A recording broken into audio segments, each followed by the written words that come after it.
جیسے ہی اندر جا رہا تھا مجھے بہت درد ہو رہا تھا اور میں رو رہی تھی۔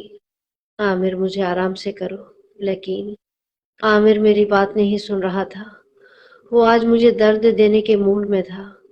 اس نے اپنے میزائل سے میری چوکی تباہ کر دی تھی، لیکن اس کا میزائل ابھی فل کھڑا تھا۔ اس مجھے اپنے پاس کیا اور اپنا میزائل سیدھا میرے منہ میں ڈال۔ میں نے کہا وہ سب ٹھیک ہے، تم سناؤ یہ کس کے کپڑے سی رہی ہو؟ نازیہ بولی، بس ویسے اکیلی تھی تو سوچا اپنے وہ کپڑے جو پھٹ گئے تھے ان کی سلائی کر لوں، اس لیے یہ سب کر رہی ہوں۔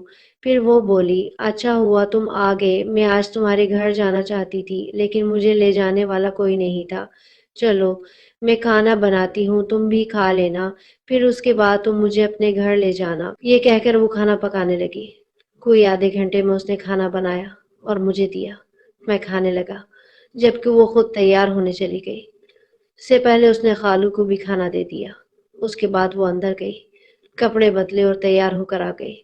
اس نے نیوی بلیو رنگ کا خوبصورت فٹنگ والا سوٹ پہنا ہوا تھا جو اس کے صاف رنگ کو مزید نکھار رہا تھا۔ میں اس کی طرف دیکھ رہا تھا تو وہ بولی، چلتے ہیں۔ میں بھی اس کے ساتھ چل دیا۔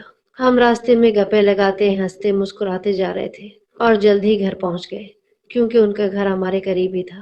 شہر میں 6 سال پرانی تھی۔ ہم اپنے کپڑے کھینچ کر کھیل رہے تھے۔ 4 بجے ہماری شادی ہوئی۔ چچا نے تازہ جی لگا دی، پھر شان نے دودھ پلایا۔ وہ ہماری طرف دیکھ کر مسکرا رہا تھا۔ میں نے نظر اٹھا کر دیکھا۔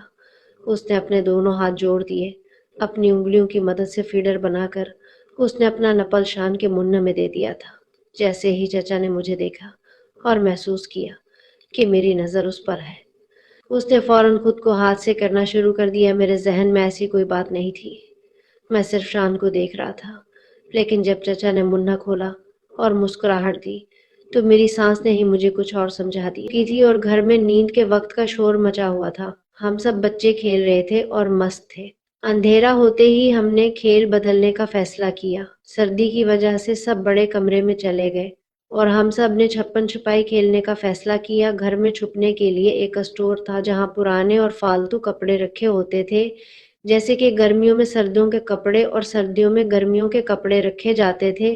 اس کے ساتھ والے کمرے میں دادا دادی سوتے تھے اور اس کے بعد باہر ایک بڑا برمادہ تھا۔ برمادہ کے ایک طرف پرانی چارپائیاں ایک کے اوپر ایک جوڑ کر رکھی گئی تھی اور ان پر کپڑے رکھے ہوئے تھے۔ دوسری طرف برآمدے میں بڑے بڑے صندوق رکھے ہوئے تھے کہ وہاں پودے بھی لگے تھے، اور ایک طرف سیڑھیاں بھی تھیں جو صرف دن کے وقت سبزیوں کو دھوپ لگوانے کے لیے اوپر جانے کے لیے استعمال کی جاتی تھی۔ ہم نے کھیل شروع کیا۔ سب سے پہلے بڑی کی باری آئی، اسے ہم سب کو ڈھونڈنا تھا۔ چھوٹے بھائی کمرے میں چلے گئے اور میں اپنے 8 سال کے چھوٹے بھائی کے ساتھ باہر برآمدے میں لگے پودوں کے پیچھے جا کر چھپ کی۔ ہمیں دوسری طرف سے آنے کا ڈر تھا، اس لیے وہ چھپنے کے بجائے اندر کی طرف چلی گئی۔ تہمینہ دوسری طرف سے نکل کر میرے چھوٹے بھائی کے ساتھ آ کر کھڑی ہو گئی۔ ہمیں ان کے آگے بھائی کو کہا گیا کہ وہ آگے ہو جائے اور وہ آگے ہو گیا۔ اور اب میں مینا ہوں۔ ہم اکٹھے تھے تو چھپلی اپنے نازک حصے پر بازو کے ساتھ کھڑی اور آگے وزن ڈال کر کھڑی ہو جائے گی۔ چھوٹا بھائی یہاں سے بہت دور جا چکا تھا، میں اسے اندر سے دیکھ سکتا تھا۔ میں نے اس کا بازو پکڑ کر اسے اپنی طرف کھینچا اور اسے قریب کھڑا کیا اور وہ ہماری طرف آنے لگی۔ اس دوران اس نے چھوٹے بھائی کے کندھے پر ہاتھ رکھ کر میرے دستخط کر دیے۔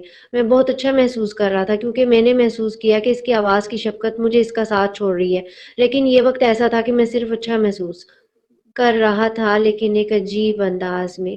ہاں، آگے بڑھ کر کچھ کرنے کی ہمت تھی نہیں۔ میں مزے کے بارے میں کچھ نہیں جانتا تھا۔ پھر میں نے 10 مینا سے شادی کر لی اور میں نے جان بوجھ کر اس کی دلہن کو ایسا کچھ کر دیا۔ سس کے نازک ہونٹوں کا ایک رخ موقع پر پڑا تھا۔ میرا ہاتھ اسے غضبناک کر رہا تھا۔ تہمینہ بھی اس طرح مذاق کر رہی ہوگی، یہ صرف میرا خیال تھا کیونکہ اس نے بدلے میں کچھ نہیں دیا تھا۔ اب میں کچھ اور کرنا چاہتا تھا، بس یہی سوچ رہا تھا کہ کیا کروں۔ میں نے کچھ لیا اور ہم باہر چلے گئے۔ اس کے بعد پہلی بات